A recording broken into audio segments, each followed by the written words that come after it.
So we know now what digital citizenship is, how important it is, and how it connects us to God. But I feel like we're missing one more thing. David, are we missing something? Hmm. Ah, I got it. I know what we're missing. We didn't talk about how exactly we can apply it to our lives. Yeah, that's right.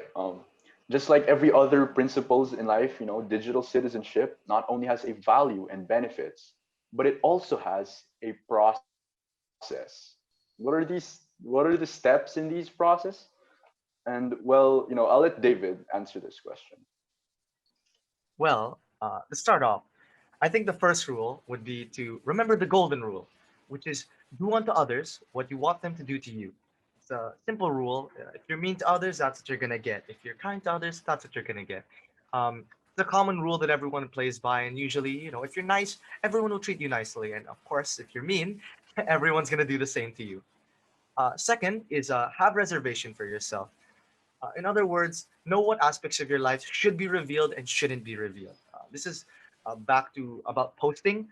You don't need to post every little detail about your life. You don't really need to show to the world like, "Hey guys, just woke up." Some things you can keep to yourself, and we need to understand about the importance of internet privacy as well. It's very important that we keep our day-to-day basis. Of course, we can share the things that we enjoy and share happy memories with others, but of course, we need to do everything in moderation. And third is look at the bigger picture. Don't just think of today in dealing with technology. Think of its impact in the future, as something like a click could greatly affect what could happen next. I think this is referring to how even just clicking on the wrong website or searching up something out of curiosity could lead to, to your future changing completely. I really think that curiosity sometimes gets the better of us. So it's always better to think about the long term effect this could have on you rather than just, it's only for today, or, oh, I'm not going to do it again. So it's fine. It's drugs. It's like drugs. When you start it, you start to say that it's only for today, and well, it starts to become an addiction. I feel as if the internet works in the same way. Well, not as dire as the effects of drugs, but of course, it does have some of its own repercussions to it. There are a lot of people who've suffered because of internet addiction, and of course, again, I think everything should be done in proper moderation. And for the last two, I'd like Abe to actually say them. So rule number four, guys, you must always be yourself. I know there's a lot of trends going on. There's something that everybody's doing, and sometimes you're just like, oh yeah, I want to do this too. But remember, just be yourself. And sometimes you don't like that trend, and don't feel forced to do it. I mean, you don't have an obligation to like satisfy others. So just be yourself. In being yourself, you're not only practicing honesty, but integrity. And the final rule, the most important rule, is that you should always remember God. It is important to note that in everything, God will always be a part of it. And technology, it's not an exception. So before we conclude this section and move on to our question and answer segment, I'd like to once again ask Ma'am May for some advice, and not only how to implement each step, but how we could be consistent with it as well. Okay. Those were really great steps and processes. Sobra, galing. Great insights there. And I would just like to add a few things. First of all, your number one was treat others as you want to be treated, right? The golden Yes, rule. ma'am. So I think a big part of that, we need to have digital netiquette. Okay, I want to call it digital netiquette. And this is something that I just want to point out for the students. And, a lot of times you're talking to teachers online and um, there's a generation gap, right? So just a few things to keep in mind as digital netiquette. First of all, of course, treat others the way you want to be treated, which you already mentioned, especially when you're commenting on posts or the way you talk to people. Be very careful. Remember to treat others as you want to be treated. And then second, don't type in all caps, please, because that is considered as shouting. I don't know if you guys have typed in all caps before when you're talking to your teachers or talking to anyone, but it's so hard to read the tone in words. There's a lot of things that you can't see except for letters on the screen. So if you get an all caps message, what is that the equivalent of? It's like you're shouting. There's a joke nga, di ba? All caps para intense, di ba? They say that. So be careful when you're typing in all caps. Even choose emojis carefully and wisely because it's hard to tell the tone. Um, so actually, I kind of like emojis because since your words don't have a voice, you don't know if you're mad or sad, you can just put an emoji and explain yourself. But you also have to be careful in the emojis that you're choosing. Um, Yun nga, for example, if a girl says, if you read, it's fine, or I'm fine. Boys, how do you interpret I'm fine? You're in trouble. Yun lang, ma'am. Yun lang, ma'am. You're in trouble. Okay. So just the simple two words, I'm fine, can mean a lot of things if there's no tone. It could mean if you're mad, uy, galit ka ba sa akin? Okay ka lang? I'm fine. It could mean, I'm fine. Okay lang talaga ako. But you can never know. But that's why you have to really choose carefully how you say words kasi nga, well, there's no voice behind it. You can't hear the tone. Is it a friendly tone? Are they joking with me? Are they being sarcastic? Are they really mad? I don't know. So be careful in how you say things. Steer clear from all caps unless you're really mad and shouting talaga. But yeah, you don't want to do all caps. It means you're shouting. Be careful with the emojis you use. And then take note, always double check your messages before hitting send. Okay. There's a new feature of Facebook Messenger. It's unsend for everyone, right? You could actually retract your message. Because a lot of times when you're mad at someone, you just keep on typing and typing and typing and typing. I'm so mad. I want to say all of this. And then a lot of times, 90% of the time, when you go back and you've calmed down, you actually regret everything you've just said. So even if there's an unsend function, a lot of times nga, even if you guys unsend a message, nabasa na namin. Sometimes you guys accidentally send a group, uh, a, a message to the school group chat when you meant to send it to your other group chat with your friends, and you're able to unsend it, but the damage has been done. A lot of times the teachers already see. So guys, be careful. Read first before you hit the enter or the send button. Okay, even if there is unsend, read first, and especially if you're mad or upset, take a deep breath first and read again before you actually push send. Another thing, please don't spam or flood group chats. You guys are in a lot of group chats, right? For school, there are so many group chats. Please don't spam it. Please don't flood it. If the teacher says something, yes, it's nice to react, but you could just react by putting the react to the message instead of a thumbs up because you bump the message up. So the next person who wants to read it, they have to scroll back. And sometimes they don't just scroll back anymore because there's so many thumbs up. React to the message, but don't flood the group chats, please. Okay, please don't spam and don't flood. And then another thing is please mute your microphone during video conferences, especially when it's not your turn to speak. There are a lot of unwanted sounds um, in your house, or sometimes people are talking, or the dog is barking, or the rooster of the kapitbahay is crowing. So if it's not your turn to speak, just mute, especially the electric fan. It could be very distracting. So mute your mic during video conferences. That's digital netiquette for remembering the golden rule. Number two, you mentioned something about information. Be careful on the information that you release. I'm a late bloomer. I'm 36 years old, and it is only the past year that I've actually appreciated the gift of privacy. I've always been a very public person. I'm like what you mentioned, David. The whole world doesn't know that I woke up like this, or that I had this for lunch, I had this for dinner, or that I'm doing this. I'm guilty of that. I post everything. But it was only the past year and the past few years that I really learned that the whole world really doesn't need to know everything you're doing and releasing all of this public information. I don't know how much time we have left, but just a short cuento, just so that you'll be really careful.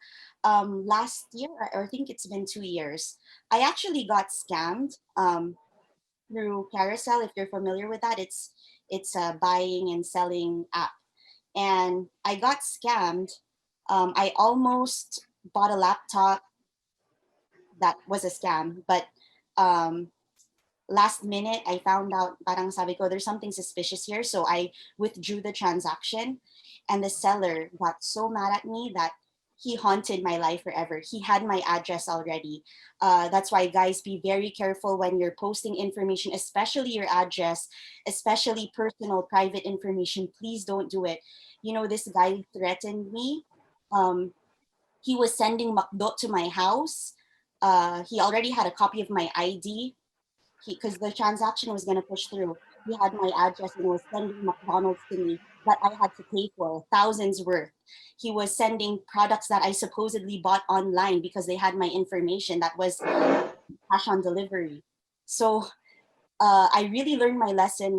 I got so scared that when he was going through all of my social media, getting information about me, and that's when I realized I gave out too much information about myself. I gave clues about to where I lived, and he even told me, "I know where you live now. Be careful when you're going home." I had to get him blotted at the police station and all of that, all because I wasn't careful in my information. So you guys might think it's not a big deal when you give information, but guys, it is a big deal. I almost got scammed also on credit card because people had my details. So things like your address, your birthday, your parents' names, it might not seem like a big deal, but people can really, really scam you and do evil things when they have your information. So don't give away details like that. They don't need to know. Also, choose your friends very wisely on Facebook. I know it seems like no big deal. Okay, I'll add this person, I'll add this person, I'll add this person. And if you're acquaintances, if you meet them at convention, that's fine. But be very careful in your settings. I went freelancing into events, and I started accepting friend requests from all sorts of people that I didn't know personally, but they're in the same industry. And now it's a mess. When I want to post something, I don't want everyone to know. I only want the people who I really want in my life to know these things. But now I have thousands of friends on my Facebook, and I don't want them to know this stuff. But it's like too late now. So guys, be very careful. If you don't know the person, don't add them, please. There's a lot of evil people out there. Um, and you know, when you learn something from Facebook, let's say you learn something very important about one of your closest friends, it's like, I had to learn from your Facebook page, really? Why couldn't you tell me personally? I don't know if you guys have felt that before, but I've had a lot of friendship overs because I got so hurt when I learned something from Facebook instead of straight from my friend. So, guys, learn to value real friends, the people you want to know about your life. Just tell them directly. You don't need the whole world to see that. The gift of privacy is a precious gift that you should cherish now. And then you mentioned look at the bigger picture. Again, if you haven't watched Social Dilemma yet, watch it. It's very informative. And, you know, they say that there's digital fingerprints all over, the digital footsteps of everything you do. Even if you unsend messages, even if you delete it from your phones, from your devices, it's forever out there in cyberspace and it could be retrieved at any time. Um, Even videos that you think you deleted, it could be retrieved from your phone. uh, Pictures also. So be very, very careful in what you post. Then you mentioned about being yourself. Abe mentioned also about, you know, you don't have to please others. Yes, you do not have to please others. You do not have to conform to their standards. Instagram is really an unsafe place, especially for teenagers and especially for girls, because you see lives of idols and of influencers who seem to have the perfect life, and it becomes your goal to be like that person, and so you copy how they dress, you copy what they do. Guys, you don't have to do that. You can just be yourself. You don't have to have the same views as your friends. If they ask you to share, like, please share this, even reacting to a post, that you have to be very careful about that, because when you react to a post, you're saying, I agree with what you're saying, I agree with what you're doing. So even as simple as reacting, please be careful. And then the last thing you guys mentioned was always remember God. We all know the verse, whatsoever you eat, whatsoever you drink, do all for the, what is it, guys? Come on. Glory of God. Do it all for the glory of God. Lord So, God. so whatever you're posting, whatever you're sharing with the world, do it all for the glory of God. Actually, two more things that I want to mention. Be also very careful in fake news. Uh, it's become so easy to share information. If you see something, I share, especially when when it was typhoon season and we still had classes. You're so quick to share things. So many fake holidays have been spread all over the internet just because people did not check the date. It was a legit post, but it was from last year, that this day is a holiday, that there are no classes, and people just share and share and share without even checking the date, without even checking if it is reliable news. So before you share anything, please check and double check if that is legit news. There's actually a website, www.snopes.com. They debunk myths and fake news, so you could actually verify the news first through that website if it's actually real. And then the last thing I want to mention is you have to be careful with your digital health and welfare. Your physical well being, some things that you guys need to take note of, especially now that this is remote learning. Remember to sit correctly on a chair when you're working in front of a computer. I don't know how proper your work area is, but you need to sit properly. Please don't do your pace work on your bed and you slumped over. It's not good for your body. Sit correctly on a chair. Learn to take a break. If it's break time, take a break. I continuously have to tell the teachers this at PCST who work from PCST that when it's break time, please take a break. You need it for your eyes. You need to rest your eyes. You need to rest your hands. You need to rest your head and your sanity. So when it's break time, please do take a break. The teachers, they don't take a break when it's break time because they're saying, but there's still so many people lined up to score. And I literally have to drag them off their seats for them to take a break. Guys, learn to take a break. Stay hydrated. And last, implement appropriate screen time. Please rest your eyes as much as possible. The blue light is also bad for your health. Do other things, have hobbies. I know Abe has a hobby of, what is that, assembling stuff? That, what do you call that? I'm Oh, sorry. Gundam. Yeah, Gundam, yeah. okay, Yeah. that's really good. You need a break from social media and online games. Do hobbies. Have hobbies like that. Bake. Be a plantito or a plantita. Take care of plants. I see your plant there. Okay. Do other things.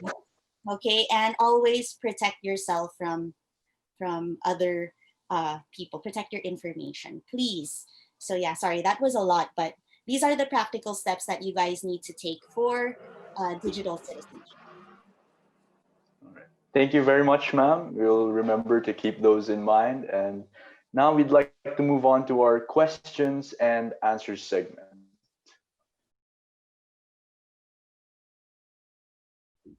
And welcome to the question and answer segment. I'm going to start by asking Mamme. Uh, some some people nowadays believe that gaming is a bad influence onto our children. They say that video games are gory and they're a bad influence. Now, some people believe that it is just the character that the child presents rather than the actual game. What are your thoughts on it, ma'am? Good. It's like you're speaking from experience, huh? Have you been told that video games are bad? Of course, ma'am. Growing up, uh, my parents have become more lax with video games now. They've seen that I'm responsible with my academics and that I treat people politely. So they see that video games don't take effect on me. But some other people are not as lucky, mom.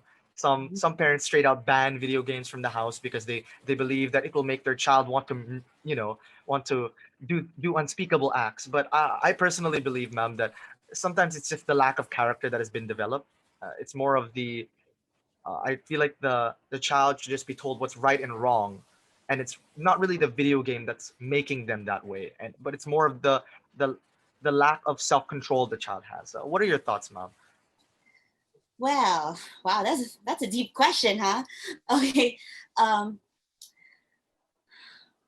well, first of all, there are terrible games out there. I mean, there are very violent games. There are games that really shouldn't be played by minors. I've seen some of them, and there are some games that I think are acceptable. I know that um, you know, playing video games, it could also develop some parts of the brain. It could help you develop strategy, teamwork. So there are good things that you can get from video games. There are also bad things that you can get from video games. I remember when I was still working at in the Leap Lab, we did have students talaga na we noticed that their behavior was just whew, it really needed work on. And these were the kids who are really addicted to video games. And when we asked the parents for the kids to stop playing video games, we really did notice a drastic change in their behavior. I'm not saying that it's all because of the video game, but we do know that it really did play a big part. So I'm not saying outrightly that video games are bad. What I'm saying is, first of all, do all things in moderation. Like you mentioned earlier, um, playing some video games could be healthy for your mental health. For you know, boys especially just need time to zone out and not think about anything else.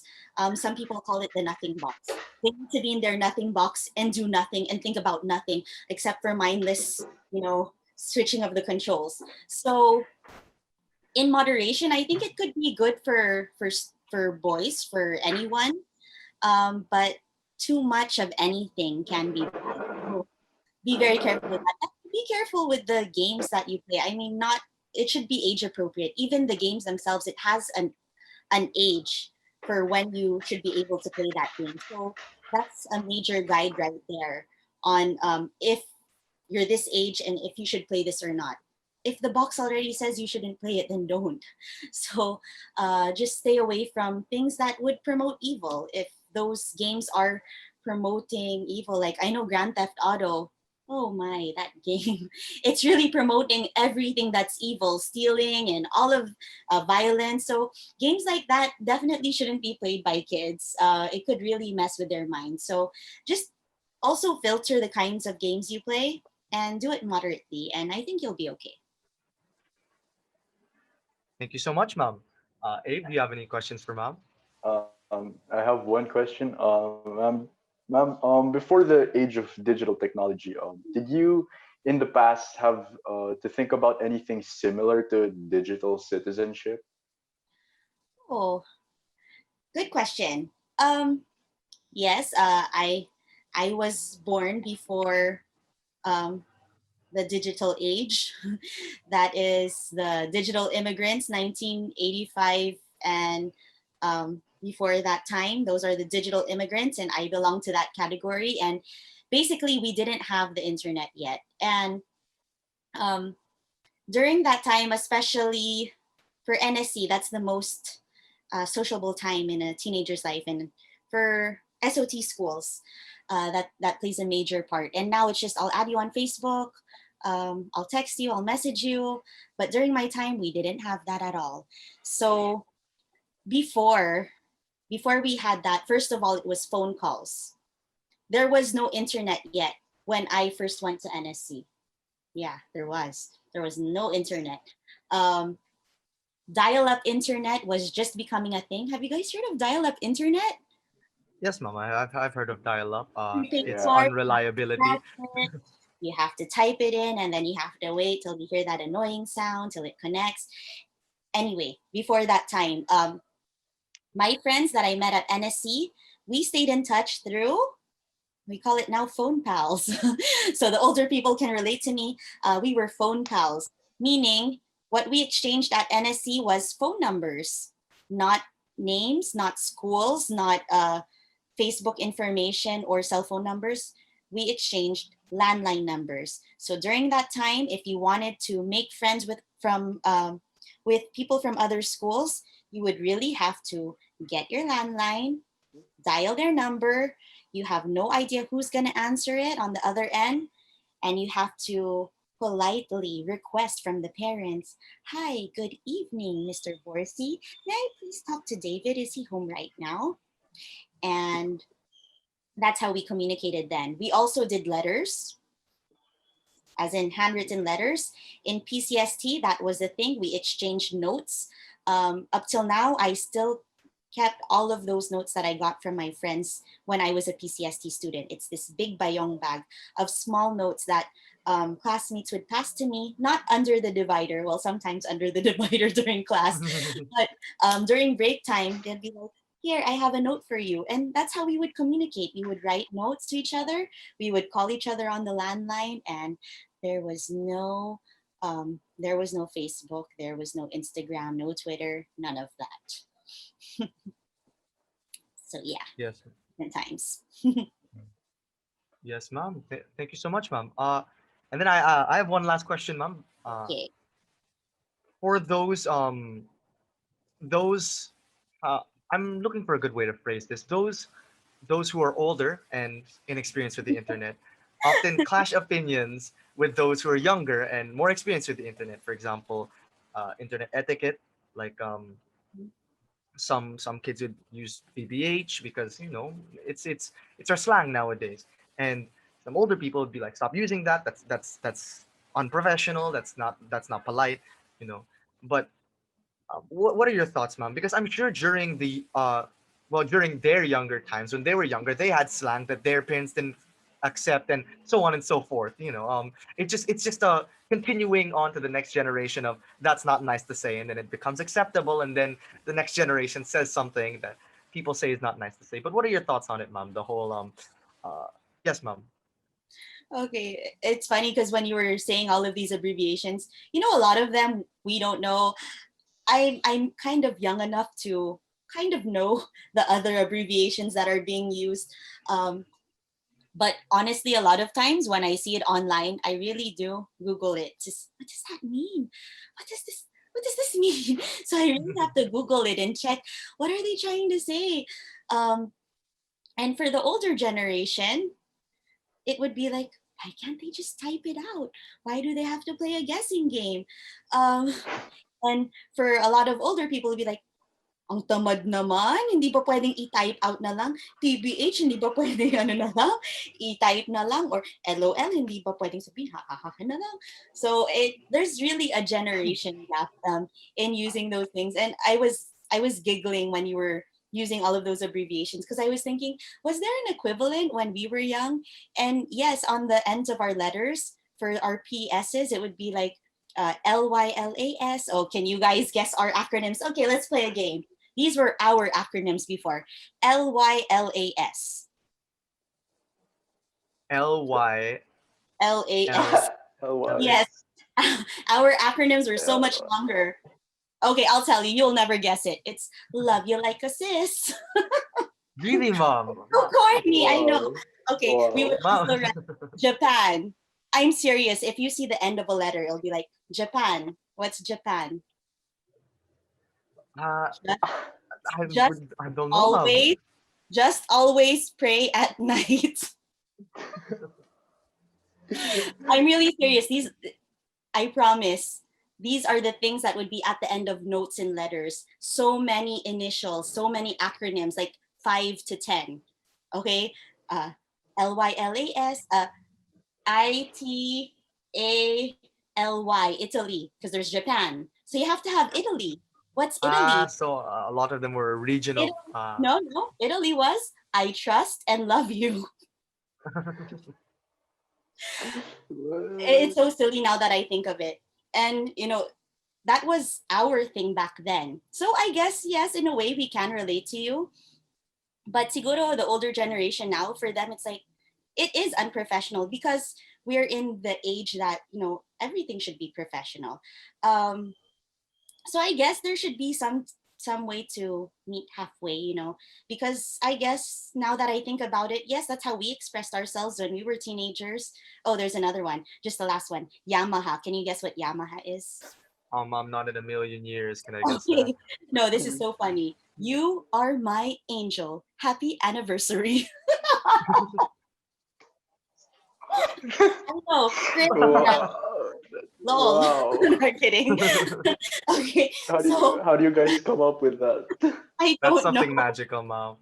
But more common was the Lilas, love you like a sis, Italy, Japan, I trust and love you, just always pray at night. Yeah, those were our things. So thinking back about it, I do understand you guys, even though we were masipag enough, we weren't lazy because we were writing out letters, but we used acronyms too. So I guess in a way we should also try to understand you. But I think you should limit it to when you're talking between peers, like friend to friend, peers to peers, of the same level. Yes, go ahead, sige, use your acronyms if that's your lingo nowadays, go ahead. But I think just having proper netiquette when you're dealing with older people, um, people you should respect, uh, teachers, then let's lay off of the acronyms because we really don't understand that language. And for us, it is a bit unprofessional. So go ahead, use it with your friends, but choose your audience. Don't use that na lang sa teachers. Always choose to be respectful. Yan, that's a big part of digital citizenship. Please be respectful when you are talking to your teachers. Um, it's so easy to be casual and say like, "Mom score," but in the learning center, it shouldn't be like that, right? I know some students do. They're like, raise their flag, mom score. Okay, it shouldn't be like that. So whether it's in the learning center face to face where it is more proper and it should be the way of things in the learning center, na ma'am, may I please score my work? In the same way, you should also speak like that um, to your elders, to people who are older than you, especially to your teachers when you deal with them online. Please be respectful and just make it complete and respectful. Wag nang, ma'am, TBH. TBH kasi ano eh. Okay, wag nang ganon. Just speak respectfully the same way you would speak in person. So, yeah, that was a good question. Thank you for pointing out the the generation gap, but that we actually did the exact same thing. Yes, ma'am. I was curious po kasi a lot of parents would talk about it nowadays that ang tamad naman siya. Pero I thought about it and I was thinking there must have been something during their time na their parents must have been ang tamad naman siya and so on and so forth. Yes, ma'am. But thank you so much, ma'am, for answering our questions po. And You're welcome. Abe? So David, do you have any more questions, or are we good? Oh, I'm all good That now. was your last question. Yes. All right. So this concludes our very first podcast on digital citizenship. We would like to thank our special guest, Mame. Mame, thank you so much for all your Thank insights you. and knowledge. We learned a lot, especially with the acronyms you guys use. Thank you. Italy, guys. Italy, Yes, and ma'am. Yes, ma'am. Japan, okay? Japan, Japan. Japan, Japan. Japan. Yamahe, ma'am. Yamahe. uh, So, ma'am, thank you so much for coming in. Thank you so much for joining us today. And to the viewers, we hope that you not only enjoyed it, but also learned something new as well. Guys, please join us again next time as we tackle other topics in life. So yeah, thank you guys and Thank you, God guys, and bless. God bless. Okay. Japan. Bye. Thank you. Woo, Japan!